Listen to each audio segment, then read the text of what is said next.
2026ला नालवाडी इथे जो प्रतिकृती स्तंभ आहे त्याला मानवंदना देण्याचा कार्यक्रम आयोजित केलेला आहे।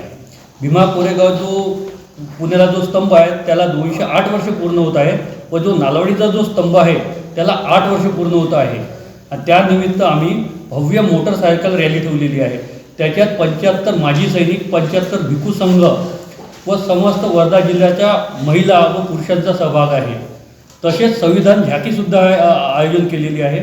ती रॅली डॉक्टर बाबासाहेब आंबेडकर पुतळा सिव्हिल लाईन इथून चालू होणार आणि ती बजाज चौक इथे जाणार। बजाज चौकापासून ती छत्रपती शिवाजी महाराज पुतळ्याला माल्यार्पण करून ती आर्वी नाक्यावर जाणार। आर्वी नाक्यापासून ती धुलेवाल चौकात येऊन नालवाडी बाबासाहेबांच्या पुतळ्याला माल्यार्पण करून ती भीमा कोरेगाव शौर्य जो प्रतिकृती स्तंभ आहे त्याला मानवंदना देण्यात येईल। मानवंदना देण्यात आल्यानंतर तिथे संगीताचा कार्यक्रम ठेवलेला आहे ज्याच्यात साजन बेंद्रे हा गायक येऊन आलेला आहे।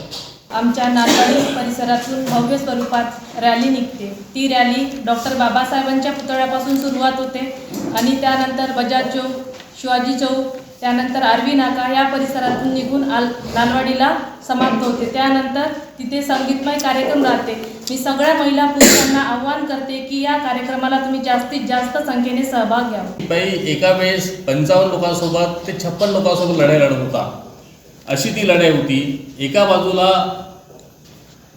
फक्त 519 महार सैनिक आणि 235 अरब सैनिक होते, तर दुसऱ्या बाजूला 30,000 पेशवे सैनिक होते।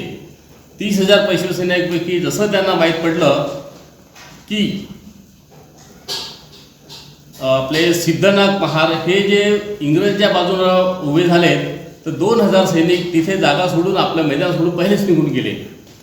आणि ही महाराजांच्या नावाने याच्यासाठी जमा आहे की आपले जे सैनिक होते, जसे कॅप्टन फ्रँटिस महार रेजिमेंटच्या नेतृत्वात होते, तर त्यांना घायल झाले। घायल असताना पुन्हा सैनिक तुटून पडले, त्यांना तिथून बाहेर काढलं।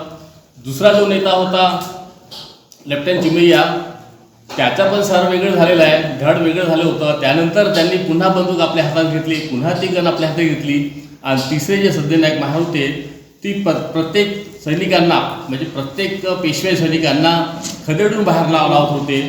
तर अशा प्रकारची ही आणि दुसऱ्या बाजूला जे सेनापती गोखले होते आणि दुसरा बाजू प्लस 11 त्यांचे सेनापती होते।